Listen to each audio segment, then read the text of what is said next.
everyone's story ends in a happy ending. Everyone gets a love story. There's a part of me that's still very much childlike and believes that. And I love that part of me. And I believe there's a part of you who's like that too. We are recording. This is great. Here we go. What's up? We're in my closet. It's the only quiet place in the whole house. I'm done waiting until conditions are perfect before I start sharing what I want to been sharing for about 5 years now, which is all things romance and adventure, feminine wholeness, and delight. Not waiting until things are perfect, but giving yourself permission now to tap into the playfulness and the fun and the wisdom available to you right now, right now, right now.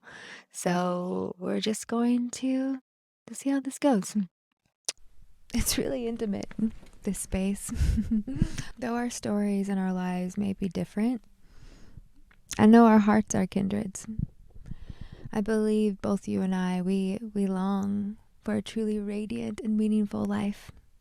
There's a part of us that never lost the optimism or the belief that everyone's story ends in a happy ending. Everyone gets a love story.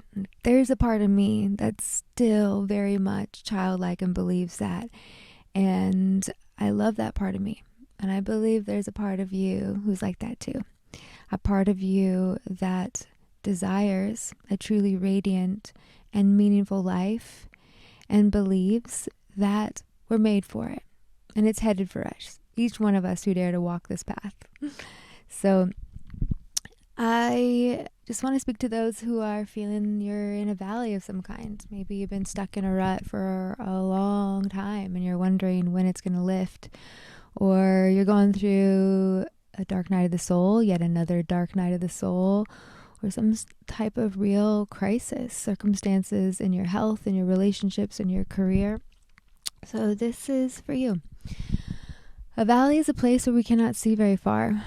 And the walls are high and they're steep on all sides. And the only way out is through. And being here isn't glamorous, but the end will be glorious if you do the work. And you don't have to do the work alone. We're going to do the work together. And each one of us are going to have to walk through our own bit of mud. But I'm going to give you tools that have helped me and tools that I believe that will help you. So you don't need to fear getting stuck. And if you're feeling stuck right now, you can get excited about getting out of that stuck place. So what does it mean to be brave and wholehearted? We got to get through this valley. And the valley actually has so much to teach us about ourselves and about the divine. Yes, the divine. Even if we are resentful at God and angry at God, there is the divine in us who never leaves us. And we can learn in the valley how brave we really are to keep getting up and to learn how to stand in our truest identity. The valley teaches us how resilient we are, and that's one thing about feminine wisdom that I really, really love and I'm grateful for and I'm proud of too, because I choose it and I embody it. Those are close people in my inner circle know that I've gone through many valleys, but I always get up and I always find my way. And so I'm here to tell you and remind you, if you've forgotten, that you are resilient. And here in this valley, you're going to learn how to stand in your truest identity and you're going to make it through. So the truth I want you to think about embodying this week, and however long it takes to move through this valley, probably longer than a week, but who knows? Maybe you'll be out of this valley in a day. But don't rush it, because like I said, there's so much wisdom and beauty in this valley. And I invite you, as you're here in this place that feels like a rut, that feels stuck, to lean into the truth. Notice the lie that will whisper to you that hope is dangerous, that love is dangerous, that believing in a better future is dangerous because of all the times you've been disappointed in the past, and that you need to protect yourself. And so it's just better to be hard-hearted and resentful and prepare for the worst and wait for the other shoe to drop because it's coming, right? We all know that state of mind. I've been there. But please, let's do this as an experiment, that this week we can embody something different. The mystery that here in this valley, love is present, hope is okay, and that it's safe to dream about the horizon, what's ahead. So each step along this journey, let's reject that lie as an experiment. Let's just see what happens when we reject the lie that it's too dangerous to hope again and to believe in our desires and dreams. Let's reject the lie that it's not safe and just accept that here we are. Okay, it is what it is. Life is what it is. What now? What's true? And know that each one of us, every single human being on this planet, is experiencing obstacles and roadblocks. And that is just part of the sacred journey. Every sacred and meaningful journey includes valleys, obstacles, and roadblocks. And romance and adventure, choosing that, choosing wholeness, choosing delight, isn't about avoiding obstacles and roadblocks. It's about learning how to relate to them in a way that's generative and creates possibilities for you and for all the people around you. Helen Keller says, all the world is full of suffering. It's also full of overcoming. So if you've been in a place that just feels like suffering, then I want you to remember that life for each one of us is also about overcoming. And each of us have our own private suffering. For that, I am certain. I know it. I know mine. I know you have yours.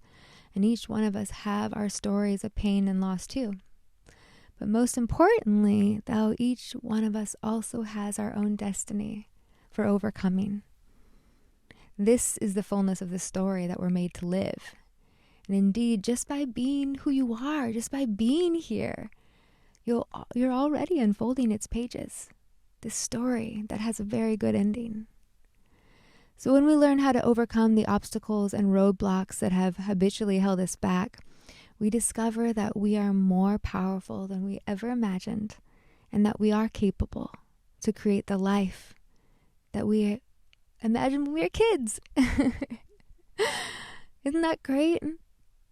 To connect back to that younger, hopeful, daring, courageous, beautiful part of you, that the life that you imagined you are capable of creating. Still, no matter how much time has gone by of being in a stuck place or not believing in yourself or that dream, you can begin again now. Fear, shame, and disappointment, even grief and unforgiveness, they don't have to mark you in the ways that they have. Maybe they've stolen something from you. I know I've gone through feeling robbed myself by all that shame that was so dang sticky, like what is that, black tar? Yeah.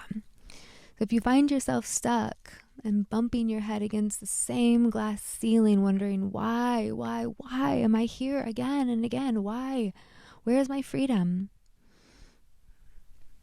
You're not alone. We're going to find that freedom, because the freedom is already within you. There's a spacious place within you, a place of so much wisdom and wholeness. And we're going to do the healing work and do the contemplative work and do the embodiment work that's required for you to enter back into that place of freedom that belongs to you. So here we are. We're here to reclaim what has been lost and clear space in our hearts for that radiant new, the new old, the dream that is never rusty or dusty, the dream that lives on in our heart that we came into this life with, that our soul is here to experience. We're here to reclaim that and to experience something new in our days. So my prayer for each of you is that you allow this time, this week, this possibility just to settle into your bones as, why not? What if I just gave this a try? What if I just leaned into this being for me? This reality being equal in possibility as all the other realities that lay before me. And do not move on too quickly. You don't need to rush this process. You don't need to fake it till you make it. You don't need to put on a smiley face or manifest anything or do your affirmations. I'm inviting you into a pilgrimage, a mini pilgrimage. And a pilgrimage is a spiritual journey, a return to a sacred place, and really it's more about the journey than the destination. It's about who you become along the way. It always is. So on this mini pilgrimage, I invite you into these truths. Truths that you can try on for yourself. These are my truths that I've named as the principles of my life, the guiding truths of my life. They are pillars for me. And I invite you to play with them yourself to see what resonates and to see if it does something inside of you, to create a little more space to dream again, to hope again, to feel renewed. So here's the first truth. Romance is everything you do in the name of love. Romance, single, married, having sex, not having any sex. You get romance. Romance, you don't have to wait for someone else to give it to you, someone else to create for you. You actually have it, and you get to cultivate it, and you get to choose it. It's in everything you do in the name of love. So making a school lunch for your kiddos in the name of love instead of frustration or resentment that they haven't cleaned their room or that they are still in bed and their alarm's gone off 5 times. That's can be a romantic thing. Just the love of making a meal for someone, your kids. Romance can be the way that you get ready in the morning, just with slowing down, make it 10% more pleasurable, just by maybe putting on your favorite music, maybe putting on some mood lighting, lighting a candle, and just taking your time to wash your face, to brush your hair, to smile sweetly at yourself in the mirror, maybe even wink at yourself. And then the second truth I invite you to play with along this journey is adventure.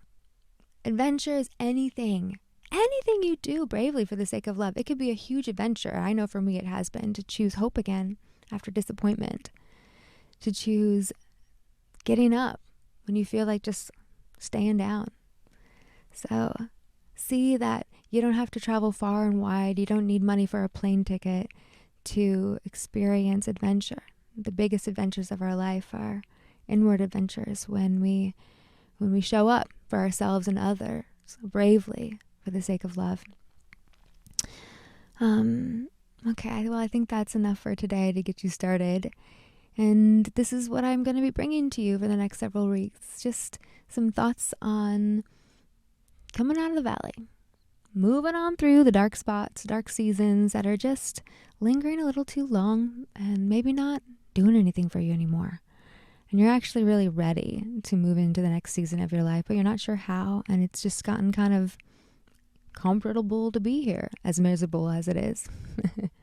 So, yes, I'm inviting you into this mini pilgrimage, a pathway to return to yourself, to remember the good, the beautiful, the true in you, and to regain trust and intimacy with the light within. So I'm so honored that you're here. Thank you so much for spending time with me today in my tiny little closet with a very soft and luxurious blanket. We'll be back here next week, same place. And in between now and then, I hope that you feel more connected to possibility and feel a little sparkle of delight with your day. And like I said, I'm done waiting for things to be perfect, done waiting for the conditions and the circumstances to be perfect, and I'm giving myself to make these YouTube videos for you, the YouTube videos I've been longing to make for you for years and years. Give myself permission to do it imperfectly in my closet. So thanks for being here, and if you are new here, it would mean so much to me if you left a comment and introduced yourself. Maybe even like this video on your way out the door. Hit the subscribe button and let's grow this community together. Grace and peace.